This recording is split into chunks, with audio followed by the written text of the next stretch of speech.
Talvez você tenha feito constantemente estas perguntas. Onde posso encontrar refúgio num mundo cheio de conflitos?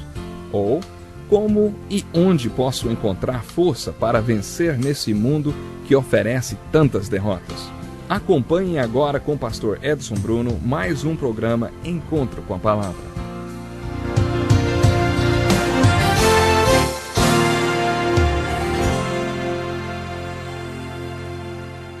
Nós estamos estudando a tenda de adoração que Deus instruiu para ser feita por Moisés. E estamos olhando bem de perto para os móveis que nela existiam e observando como eles são símbolos do plano de redenção de Deus através de Jesus Cristo.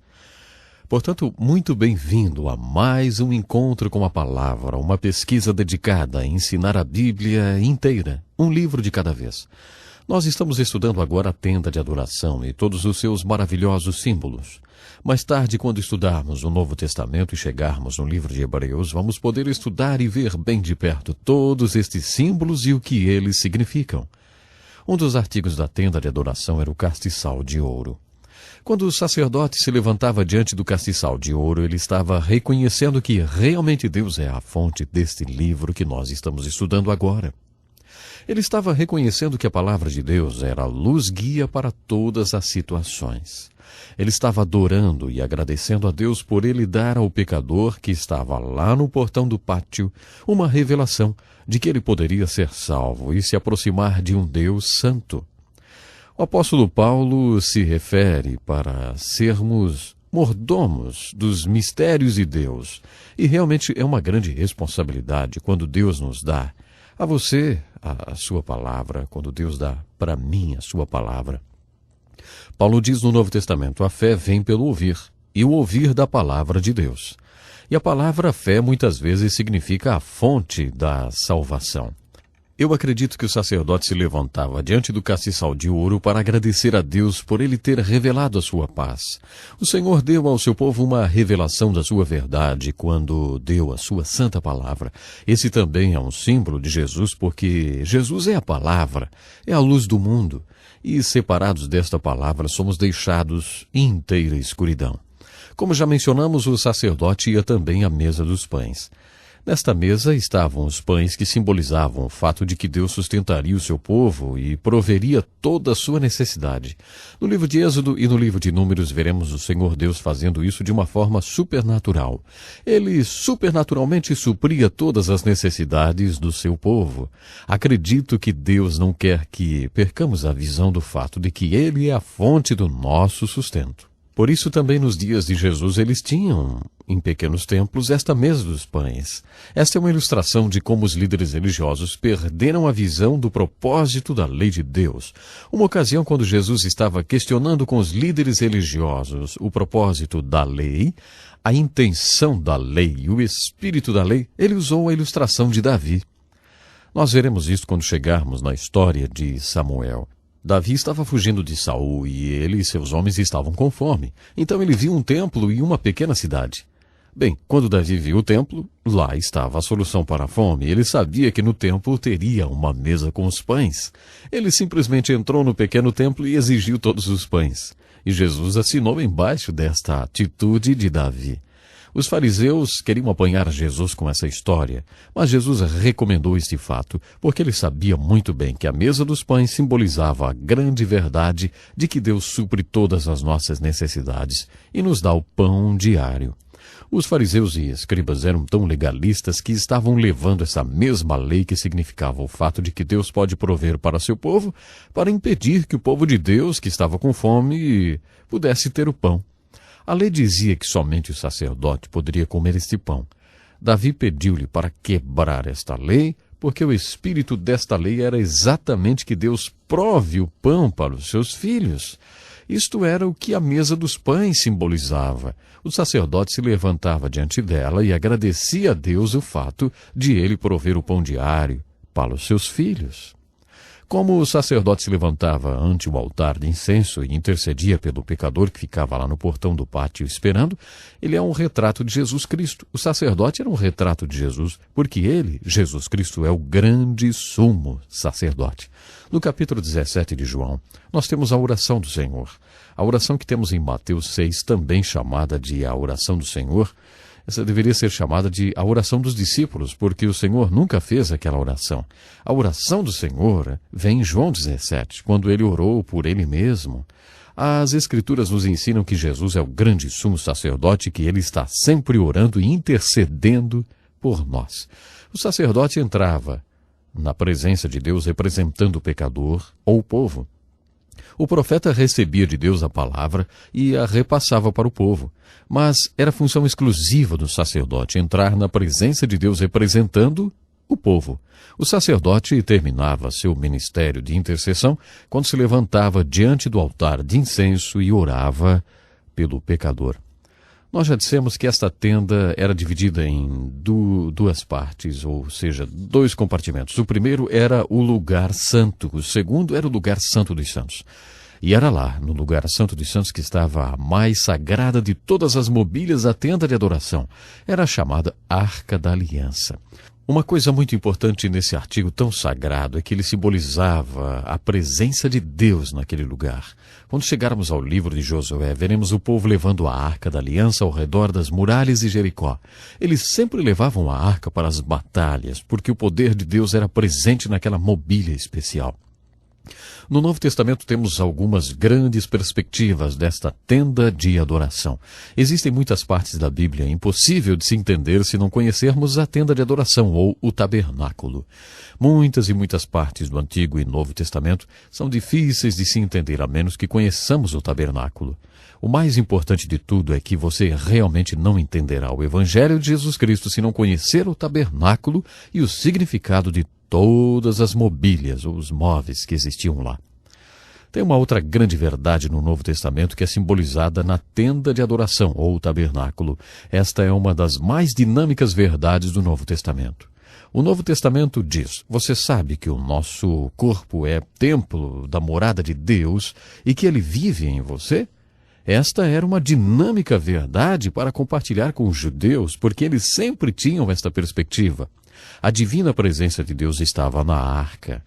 Mais tarde, quando Salomão construiu o templo, lá estava a arca e a presença de Deus. Quando aconteceu o cativeiro da Babilônia e Daniel estava na Babilônia, mais tarde chamada de Pérsia, ele sempre orava com sua face voltada para Jerusalém. Você sabe por quê? Porque ele acreditava que a presença de Deus estava na arca lá em Jerusalém. Ezequiel e os profetas usados para pregar para o povo no cativeiro tinham um tremendo problema. Eles pregavam sobre um Deus que ainda estava lá atrás em Jerusalém, porque a sua divina presença vivia na Arca da Aliança. A grande dinâmica verdade do Novo Testamento é que nossos corpos são agora um templo ou um vaso, onde está a presença de Deus, onde Deus realmente vive. Eu conheci um pastor que gostava muito de fazer brincadeira com essa questão do nosso corpo ser um templo. Ele dizia para seus filhos que se alguém o chamasse enquanto ele estivesse tirando uma soneca, deveriam dizer que naquele momento o pastor não poderia atender porque ele estava cuidando da manutenção do templo. O que significava era algo interessante, claro, porque ele estava cuidando do seu corpo, que é o templo de Deus. Então ele dizia: ei, diga lá, quando eu estiver dormindo um pouquinho, que o pastor está cuidando do templo, cuidando da manutenção do templo, porque o corpo é o templo do Espírito Santo. E uma soneca não faz mal a ninguém, não é verdade? Bom, um dia um amigo desse pastor deu-lhe um terno que nas costas estava escrito: manutenção do templo. Ele estava em Israel, no elevador do Hotel Rei Davi, usando aquele terno escrito atrás: manutenção do templo. Alguns hebreus que lá estavam não entenderam muito bem o que aquela frase significava. Alguns até pensaram que ele trabalhava no templo ou alguma coisa parecida. Eles sabiam que ele era um gentio e isto os estava confundindo. A verdade é que manutenção do templo significa que nosso corpo é o templo de Deus e é nossa responsabilidade mantê-lo. Seriamente, esta é a dinâmica verdade do Novo Testamento. Se você tem decidido seguir a Jesus e ser seu discípulo, seu corpo é o templo da morada de Deus. Mas no tempo da peregrinação no deserto, o templo, ou o real recipiente na qual a presença da glória de Deus habitava, era a Arca da Aliança. Isto fez da Arca da Aliança a mais sagrada e importante mobília do tabernáculo. Existiam vários artigos importantes dentro da Arca da Aliança. Existia ali as 2 tábuas de pedra, na qual estavam escritos os 10 mandamentos. Existia também um recipiente com maná que eles quiseram preservar e a vara de Arão, que de uma forma supernatural florescia. Tudo isso era mantido na Arca da Aliança. Acredite, é possível ver no Novo Testamento exatamente algo que se refere como se dentro do tabernáculo. Os artigos de mobília formam uma cruz, e isso não era acidental. O simbolismo é também muito bonito e não deve-se deixar de observá-lo. Não deixe de ver Cristo Jesus através de toda esta tenda de adoração ou tabernáculo. Você começa a se aproximar do altar de bronze e então se move para o lavatório e para os outros móveis do tabernáculo, e temos assim um símbolo da cruz que se completa ao lembrarmos o que aprendemos sobre o sangue colocado no batente das portas das casas dos judeus na primeira Páscoa, lá no Egito. Os artigos do vestuário do sacerdote são também muito significantes. Aliás, tudo na tenda de adoração é muito significante. Eu não vou entrar em detalhes, porque estamos apenas fazendo uma pesquisa, mas todos esses detalhes, mais o que encontramos no livro de Apocalipse e no Evangelho de João e outros lugares da Bíblia, nos mostra que os judeus tinham um tipo de linguagem de sinais e símbolos. No livro do Apocalipse vemos uma porta aberta no céu e então podemos ver alguém sentado em um trono. Ele se parece com um jaspe e uma pedra de sardes. Sobre o trono há ainda um arco-íris como uma esmeralda. Isso não significa nada para as pessoas não judias ou pessoas que não entendem o Velho Testamento.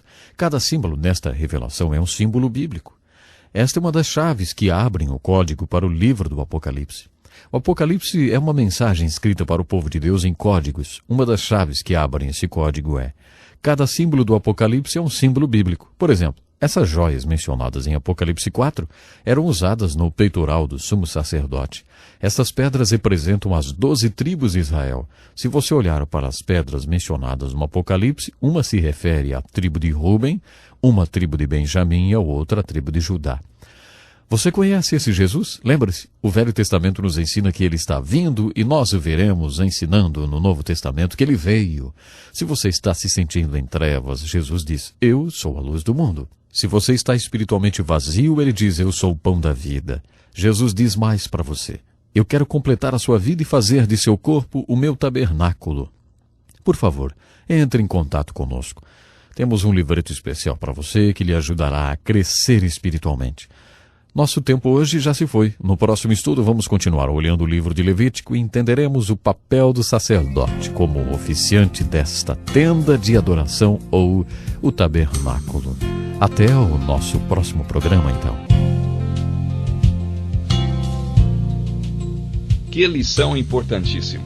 Obrigado, Pastor Edson Bruno. Prezado ouvinte, coloque em prática o que você ouviu aqui. Sem dúvida, sua vida será grandemente abençoada. Este é um estudo escrito pelo Dr. Dick Woodward, na voz do Pastor Edson Bruno. Escreva-nos e solicite o material. Nosso endereço é Encontro com a Palavra, Caixa Postal 2011, CEP 89201-970, Joinville, Santa Catarina. Até o nosso próximo Encontro com a Palavra.